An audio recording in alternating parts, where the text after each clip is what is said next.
magic happens when you're in purpose. Everything has meaning. My mother, who was a bit of a mystic, used to always say that to me. Everything happens for a reason. And I'm beginning to realize that, like the totality of my life has come to this point, right here, talking to you. It's all has some kind of meaning and purpose. There's a feeling of like, this is what I came to do. And there's something deeply fulfilling about that. It's hard to explain, and I wish it for everyone. And my heart aches for the people who haven't even started to ask that question. But there are these little wake-up calls that I remember when I read Carlos Castaneda in my 20s. It was like, oh my gosh, I know this. Yeah, I know this. You know, there's some things that like that happen, and heed the call. Heed the call. Have the courage to heed the call.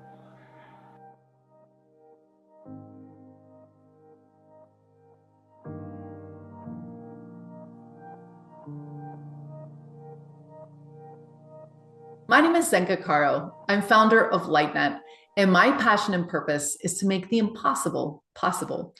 I am here today with Peter Rader. He is an incredible guy. He's been in the film and TV and writing business for over 2 decades. What I love about him is his sheer consciousness and wisdom. He is so supportive of everything that is to come as we move up in our evolutionary path. And a lot of times we look back on old stories and want to rewrite them again. And this is exactly what he is excited to do. When he was only 25, he wrote the script for Waterworld. But what is so exciting is that in this year, 2025, he is going to be getting the rights back to Waterworld. He's also an author, penning acclaimed biographies of Mike Wallace, a CBS producer, and Sandra Bernhardt among them. He has taught film and writing at prestigious universities such as Harvard and the Los Angeles Film School. And I am so excited to have him here today. I feel blessed to say that I do feel like I do know my purpose, and it keeps getting more nuanced and defined, and it keeps getting more clear to me. And at first it almost felt like I was pushing it away, like it's almost like a refusal to call. Like, I'm a writer, but it took me a long time to actually own that, because I thought I was supposed to do something else. It's an interesting story. I'm going to take you back a little bit. So I'm a nerd, I'm a sciencey guy, and when I went to college, I at first thought about physics. I was fascinated by physics, especially theoretical physics. What I don't have any patience for is like doing math problems and doing undergraduate physics and doing all that stuff. It's like, until it gets to the postgraduate level, it's not like I'm interested in the art of physics. And then I walked into a filmmaking class, and that was an aha moment for me, because it was like, wait, there's a whole bunch of technology here. So I can geek out. I can definitely geek out on the tech, but also there's this storytelling thing. That was really interesting. The idea of merging storytelling and technology, to me, was like, aha, this is it. I really felt that. I felt that walking into that room, that first class. And I am a storyteller. Now, I thought I was going to be a film director. And there was a little twist there. So that didn't exactly play out. I did direct. I directed a few low-budget features. But what happened along the way is that I was doing cheapo B movies that were not exactly what I wanted to be doing. They were kind of thankless and just miserable. So I wrote something. And I was given a task. Someone said to me, I've got some funding. If you write me a Mad Max thriller, Mad Max style, ripoff, basically. If you do a copycat of Mad Max, I'll let you direct it. And I was like, okay. Let me think about that. And I went away, and this was the era where kind of like everyone was doing the Mad Max rip-offs. It was like, get some beat-up cars, go to the desert, get some gasoline, and you got a movie. Like, did I really want to do that? Did I really want to do that? And the answer to that question was no. I wanted to reinvent it. And I was walking along the marina in Los Angeles, and that also just landed. It was like, water. Let's set this thing on water. And so I went back to this producer, who won't be named, and I said, I got it. Let's do Mad Max on water. And the guy said to me, are you out of your mind, Peter? A movie like that? That's going to cost us like $5 million. Cut to. I wrote it anyway. I knew it was a good idea. And I put it in a drawer for a few years. I was still not totally following the call. And then I dusted it off, and the other proof of the pudding was that it came so quickly. I wrote that thing in 3 weeks. So my first script, I was 25 years old. I wrote it on the original Macintosh, the one that from the ad, and it just poured out of me. And then I knew a couple people and got it in the right hands, and within 2 weeks it was like sold. I was like suddenly. I was a studio writer, and then it just went into insanity. Like, it became the most expensive movie ever made for 5 minutes until they made Batman with Arnold Schwarzenegger. Like, that was eclipsed quickly. And there was something very powerful about that story. And, I don't even want to take credit for it, because the way these things work, it's like not even me. It's something. Something is coming through. It was the flood myth. The flood myth is ingrained in our DNA. And even though that film was called a flop, that was so inaccurate. It's actually probably one of the most profitable movies in the Universal catalog, because it endured for 3 decades now. People are still talking about this movie. There was something prescient about it. It was an echo fable, like rising sea levels, all that stuff. It ended up being a major theme park attraction at not 1, but 4 theme parks worldwide. Beijing, Florida, Hollywood, Middle East somewhere, Singapore. Where it plays 365 days a year, 12 shows a day for 2 decades. Why? To this day, I run into people who say, oh my God, I love that movie. Something about that movie. Women have come to me and said, that little girl, she was fierce. I loved her so much better than a Disney princess. Here's like a powerful girl who's willing to stand up to that tough dude and, be like, it was empowering. And all sorts of things have happened since that movie was made. For example, a few years ago, I got a call from someone who was convening a roundtable at the United Nations to address the issue of rising sea levels to countries like, for instance, Bangladesh, where, if it rises 3 feet, like 10 million people will be climate refugees in Bangladesh alone, not to mention all the islands that will be submerged, right? What are we going to do with these people? And some crazy person came up with the idea of, what about floating cities? Could we explore floating cities? And they actually enlisted a team. They got this architect from Denmark who was, well-known architect, and he got engineers and experts in climate, this and that. It was going to be self-sustaining floating cities. They created a prototype, and they invited me to the United Nations as this crazy screenwriter to comment on it.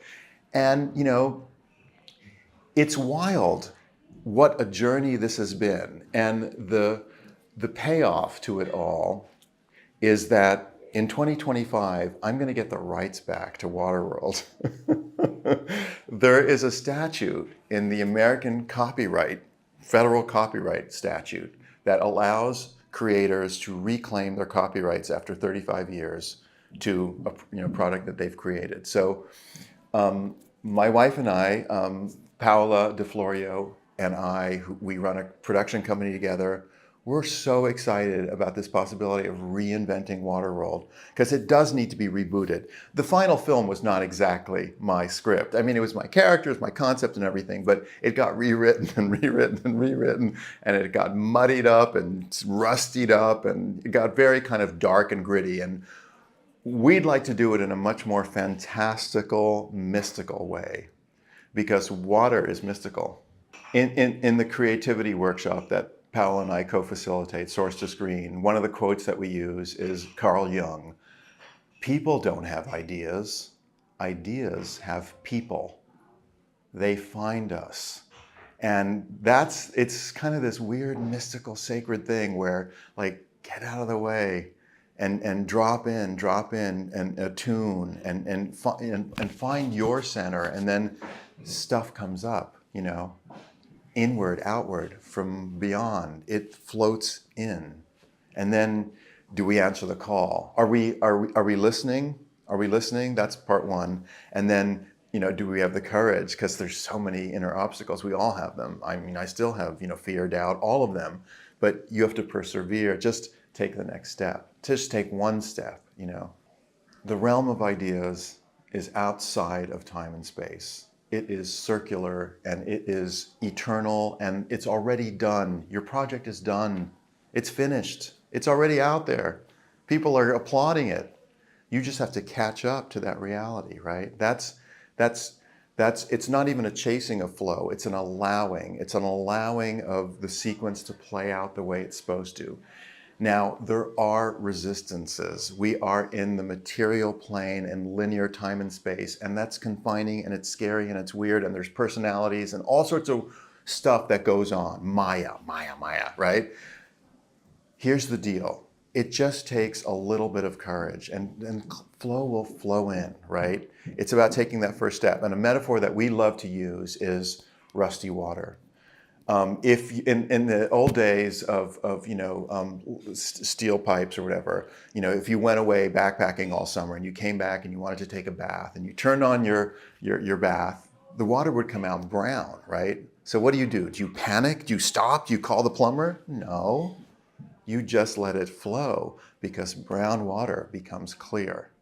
So you have to be willing to write the brown sentence if you're a writer, or whatever. Or it's called dare to suck. Just get in there, fall on your face, because in that act, then flow will embrace you, will lift you up.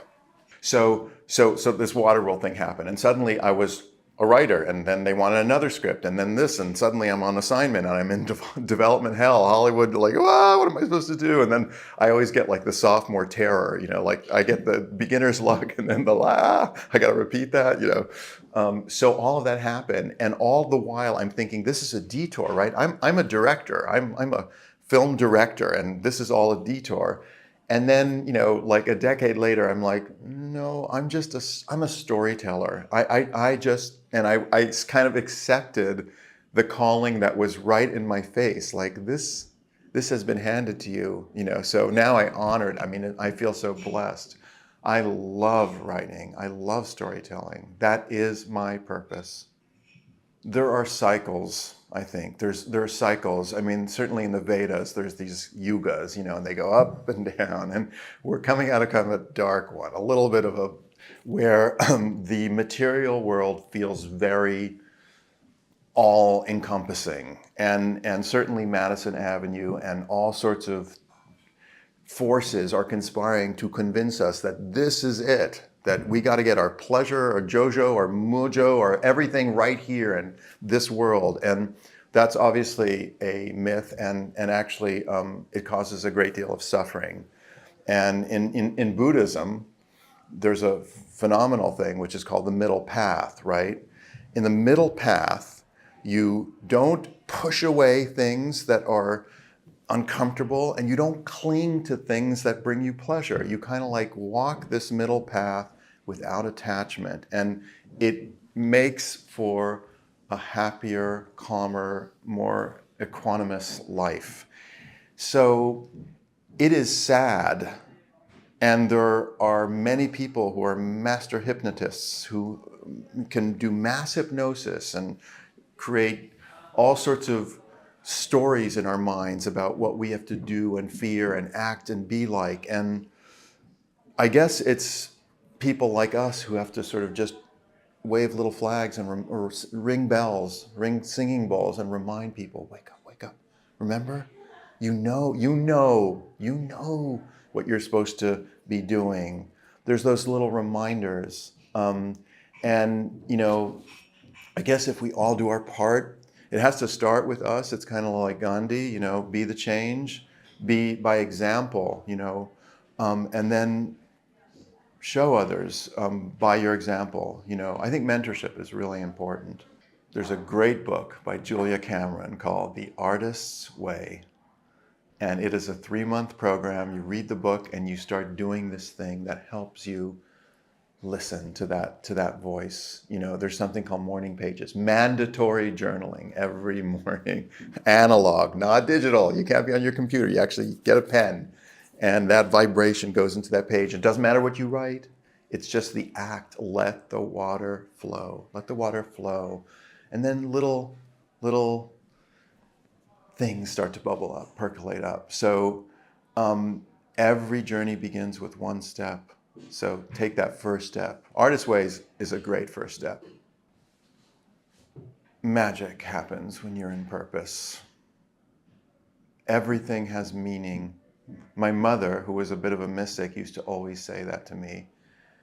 Everything happens for a reason.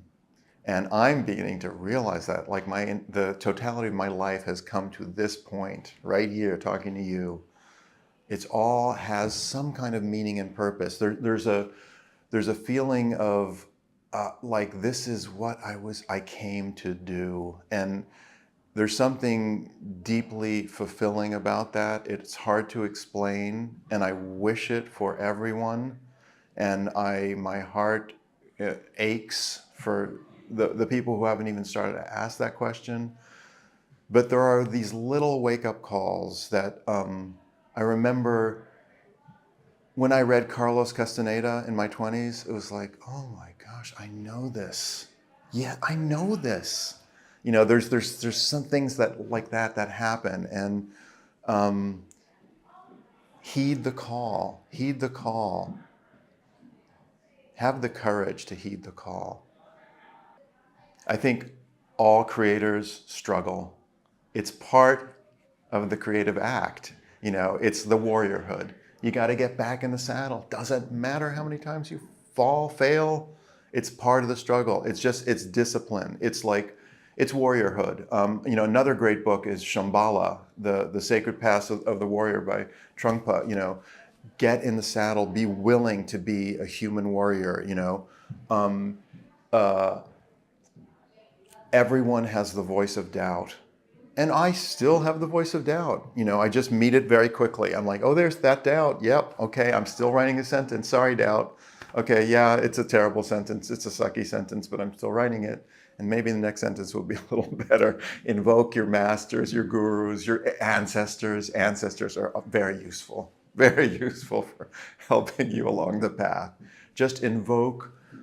We all have the spirit guides, and just take the steps one at a time. And the human experience, suffering is part of it. I mean, that's the noble truth of Buddhism, which is life is suffering. If you accept the premise, the quote by Pierre Teilhard de Chardin, a Jesuit priest, who said, "We are not humans having a spiritual experience. We are spirits having a human experience." If you accept that quote, then that means that there is another realm that we come from, and actually we're going to go back to. And in that realm, there's lots of energies, lots of entities, energies, forces, and certainly plenty of ancestors. Every indigenous culture has ancestor worship. In every sweat lodge, the first people that you thank are the ancestors, because they are with you, that lineage. It's in your DNA. I mean, it comes to you from so many different levels, internally, from here, there, inside. It's bubbling all over. Tap into it. And, here's the thing. It's actually, In India, yoga is considered to be a science because it doesn't require a leap of faith. All you have to do is say, I'm the scientist, and here's the lab, and I'm going to try these things and see what happens. So I'm going to try my writing practice or my whatever it is by first saying, ancestors and spirit guides, whoever you are, come in and help me right now. And then you can try that 3 days running and see what happens. Does the writing get deeper and better? If not, okay, throw it out. If it doesn't, try something else. Go on a walk, do a nature, hug a tree, right? Whatever helps, it's all good. I have to say that, one of the most rewarding things is giving back and mentoring. Like, I just love doing that, especially when you see that moment where the light bulb goes off, like in someone's eyes. That's really, really deeply fulfilling. And I do that whenever possible. That's why we do this creativity lab where we, 24 people next week are going to do a 5-day lab with us. And hopefully we will ignite a little spark in them, and then they'll spread that, and they'll pass it on. And this is how we do it. If we all live it and we give it away, then magic happens. The ripple in the pond spreads. It's very moving to think of a world in which everyone would be in their purpose. Because then it's like we wouldn't have wars, we wouldn't have divisions, we wouldn't have boundaries. And it's like John Lennon's song, imagine a world without possessions and boxes and agendas. And it just would be in flow, it would be in grace, in love. I want that world. So one of the ideas that downloaded through my wife, who's a powerful conduit, is called Come Together. And it's kind of invoking what happened in 1968, which was a minor miracle. The 4 most famous rock stars on the planet decided that the outer world, material fame, success, money, access, was not enough. It didn't bring lasting happiness. So they decided to unplug the Beatles and go to India, to Rishikesh, which is this tiny Himalayan foothill town, the birthplace of yoga, to study meditation with Maharishi Mahesh Yogi. And it moved the needle. This was 68, before social media and everything, but the eyes of the world turned on the Beatles. And if the Beatles were doing this, suddenly yoga studios started cropping up and people started meditation practice, and all sorts of people got mantras, Jerry Seinfeld, David Lynch, all sorts of people were now suddenly meditating like the Beatles. Rick Rubin, big music producer. And what we're doing is we're going to seize that little lightning in a bottle and replicate it. And now in the information age where we can go viral and wide, we're creating a 3-day music and peace festival, which appeals to the mind, the body, pilgrimage, and the heart music. And we are going to take ancient teachings from the past and bring them together with modern tech, even AI, and just spread this message. When you look at the Beatles' discography, it's quite revealing. One of their earliest hits in 1962 was I Want Money. They covered a song called I Want Money, that's what I want, right? And then the next year, 63, they qualified it. Money don't buy you love, okay? So they were starting to nuance that. And then by the mid-60s, they were in an all-out existential crisis, okay? They're writing songs about loneliness, lonely people, nowhere man, about the tax man, taxes, and then they literally write a song called Help, I Need Somebody. That's a call for a path, a guru, a mentor, something, right? And then they go to Rishikesh, they go to India. They're taking a bit of acid along the way, and that's expanding their mind too, but it was when they started meditating and going inward without any drugs that their songwriting became exalted. And the anthems that we sing to this day on peace, love, and unity were all written after India. All you need is love. Across the universe, imagine, let it be. My Sweet Lord. All of these songs came from the Beatles finding their purpose. That's what they were meant to do, is send out that message. And what's really interesting is that they encoded it into their vinyl records. They encoded sacred Sanskrit mantras like across the universe. Jai Guru Deva Om. Those were secret mantras.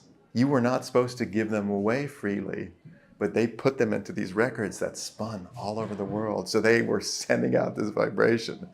And in our Come Together project, we really want to honor that moment in history and bring it to this new generation. Gen A now needs this message. So many people, young people, are looking for their purpose right now. And with the right partners, we can bring it to them.